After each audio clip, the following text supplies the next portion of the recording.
নমস্কাৰ ইনফো ধ্ৰুৱ চেনেলৰ অন্যটি ভিডিঅ'লৈ মই ধ্ৰুৱজ্যোতি আপোনালোক সকলোকে পুনৰবাৰ স্বাগতম জনাইছোঁ। আজি মই আপোনালোকক লাখপতি বাইদেউ আঁচনি এটি গুৰুত্বপূৰ্ণ খবৰ দিব আহিছোঁ, গতিকে আপোনালোকে ভিডিঅ'টি শেষলৈকে চাব। আৰু যদি পোনপ্ৰথমবাৰৰ কাৰণে আমাৰ চেনেলটি চাই আছে তেতিয়াহ'লে অনুগ্ৰহ কৰি চেনেলটি ছাবস্ক্ৰাইব কৰি দিব। ইতিমধ্যে অসম চৰকাৰৰ মাননীয় মুখ্যমন্ত্ৰী ডক্টৰ হিমন্ত বিশ্ব শৰ্মাদেৱে দ্বিতীয় পৰ্যায়ত অসমৰ কেইখনমান জিলাত সমষ্টি অনুযায়ী লাখপতি বাইদেউ আঁচনি 10,000 টকাৰ চেক বিতৰণ কাৰ্যসূচী আৰম্ভ কৰিছে।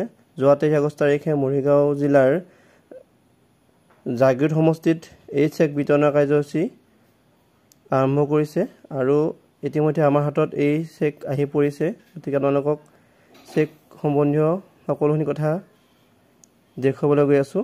এইখন দেখিছেনে, চেকৰ লগত এখন উদ্যোগন পুঁজিৰ এখন ৰিচিপ্ট দিছে। এই ৰিচিপ্টখনত মই আপোনাক মাতি দি আছোঁ মুখ্যমন্ত্ৰী মহিলা উদ্যমিতা অভিযান 2025-26 Assam State Rural Livelihood Mission panchayat and rural development group of Assam. ইয়াত মানে আপোনাৰ নামটো থাকিব, যিজন আত্মসহায়ক গোটৰ মহিলা তেখেতৰ নাম থাকিব, নেম, ডিষ্ট্ৰিক্ট নেম থাকিব, LAC নেম মানে আপোনাৰ দেওৰাম সমষ্টিৰ নাম, ব্লক নেম, আপোনাৰ যিটো ডেভেলপমেণ্ট ব্লক হয় GP নেম থাকিব, ভিলেজ নেম থাকিব, SSG নেম থাকিব, SSG কোড, মেম্বাৰ কোড থাকিব, বেনিফিচাৰী মোবাইল নম্বৰ থাকিব, ইনষ্ট্ৰুমেণ্ট ৰেফাৰেঞ্চ নম্বৰ থাকিব, ইনষ্ট্ৰুমেণ্ট ডেট আৰু এমাউণ্ট 10,000 এইখিনি এই ৰিচিপ্টটোৰ লগত থাকিব। লগতে এইখন দেখিছেনে, এইখন হৈছে চেক। এই চেকখনত যিজন মহিলাই 10,000 টকা পাব তেখেতৰ নাম থাকিব আৰু পইচাটো থাকিব তলতে, ওপৰত থাকিব ইছ্যু ডেট, তাৰপিছত ইয়াত আৰু কোনে দিছে, ক'ৰ পৰা প্ৰদান কৰিছে, ফৰ মুখ্যমন্ত্ৰী মহিলা উদ্যমিতা অভিযান আৰু আমাৰ শ্ৰদ্ধাৰ মুখ্যমন্ত্ৰী ডক্টৰ হিমন্ত বিশ্ব শৰ্মাদেৱৰ তেখেতৰ হস্তাক্ষৰ থাকিব।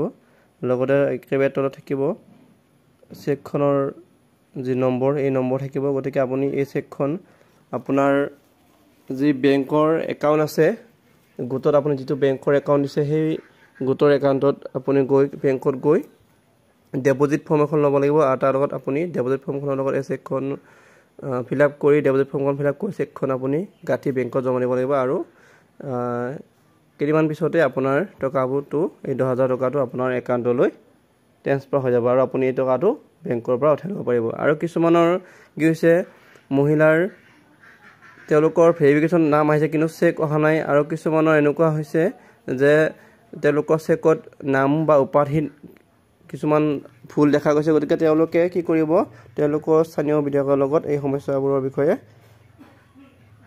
আলোচনা কৰিবৰ কাৰণেও তেখেতে অনুৰোধ জনাইছে। গতিকে কাৰোবাৰ যদি এনেকুৱা সমস্যা হৈছে, চেকত নাম ভুল বা কিছুমানৰ যদি নাম নাই অহা, তেওঁলোকে কি কৰিব, তেওঁলোকৰ স্থানীয় বিধায়কৰ লগত এই বিষয়ে যোগাযোগ কৰিব। ভিডিঅ'টি হ'লে চোৱাৰ কাৰণে সকলোকে পুনৰবাৰ ধন্যবাদ জনাইছোঁ।